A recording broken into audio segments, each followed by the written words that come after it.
ઉપવાસ એ માત્ર ખાલી પેટનો અનુભવ નથી, પણ શરીર અને મનને નવી તાકાત અને તંદુરસ્તી આપવાનો એક માર્ગ છે. તો યોગ્ય રીતે કરવામાં આવેલા ઉપવાસ શરીરને ડિટોક્સ કરે છે અને ઉર્જા જાળવે છે, તો મનને શાંતિ આપે છે. સાથે જ શું ખાવું અને શું ન ખાવું તે પણ જાણવું જરૂરી છે, જેથી થાક કે ચક્કર જેવી સમસ્યાઓથી બચી શકાય. અને આ સાથે જ કેવો ખોરાક ખાવો જોઈએ ઉપવાસના આજના હેલ્થ સેગમેન્ટમાં. નમસ્કાર દર્શક મિત્રો, BS9 TV ન્યૂઝમાં આપની સાથે હું છું નેહા પટેલ.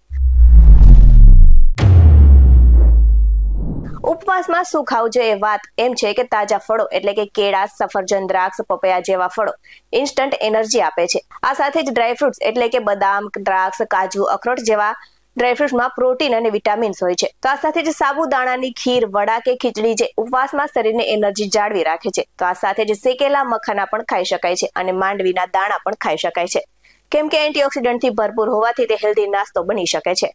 તો આ સાથે જો ડેરી પ્રોડક્ટની વાત કરવામાં આવે તો દૂધ, દહીં અને છાશ પાચન માટે સારા હોય છે. અને આ સાથે જ મિક્સ્ડ ફ્રૂટ લસ્સી પણ લઈ શકાય છે અને અન્ય ફરાળી વાનગીઓ જેવી કે શક્કરિયા, બટાકા, રાજગરાનો શીરો પણ ખાઈ શકાય છે. પરંતુ બધી જ વસ્તુ મર્યાદિત માત્રામાં ખાવી જોઈએ, તે જરૂરી છે. તો બીજો સવાલ એ થાય કે ઉપવાસમાં આવી વસ્તુઓ કેમ ખાવી જોઈએ? તો એના માટે હેલ્થ એક્સપર્ટનું કહેવું છે કે ખોરાક ઇન્સ્ટન્ટ એનર્જી માટે બેસ્ટ ગણવામાં આવે છે.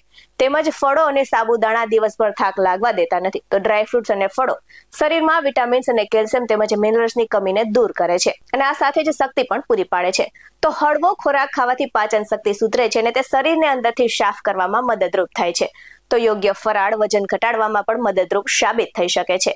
અને આ સાથે જ મહત્વની વાત જણાવવાની એ છે કે વધુ પડતી તળેલી વસ્તુઓ જેવી કે ફરાળી ચેવડો, તળેલી વેફર ખાવાનું ટાળવું જોઈએ, કારણ કે એનર્જી ઘટાડી શકે છે. અને આ સાથે જ પુષ્કળ પાણી પીવું જોઈએ. અને વધુમાં જણાવું કે ચા, કોફી જેવા કેફીન પદાર્થોનું સેવન મર્યાદિત માત્રામાં કરવું જોઈએ અને શક્ય હોય તો પીવું જ ના જોઈએ. અને એટલે જ ઉપવાસમાં શરીરમાં ઉર્જા ટકાવી રાખવા અને ડિટોક્સ કરવા માટે તાજા ફળો, ડ્રાયફ્રૂટ્સ, સાબુદાણા, મખાના, દૂધ, દહીં અને ફળોના જ્યુસ લેવા જોઈએ, તેવું હેલ્થ એક્સપર્ટનું કહેવું છે. અને આ ખોરાક પાચન તંત્રને આરામ આપે છે, વિટામિન્સ અને મિનરલ્સ પૂરા પાડે છે અને થાક પણ અટકાવે છે. અને આ સાથે જ શરીરને અંદરથી સાફ રાખી સ્વાસ્થ્યને સુધારે છે.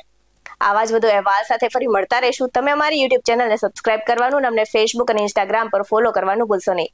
બાકી નવી અપડેટ્સ મેળવવા માટે આપ જોતા રહો BS9 TV ન્યૂઝ. અહીં આપવામાં આવેલી જાણકારી વિવિધ નિષ્ણાતોના જણાવ્યા પર આધારિત છે. BS9 TV ન્યૂઝ આવી કોઈ પુષ્ટિ નથી કરતું. નમસ્કાર.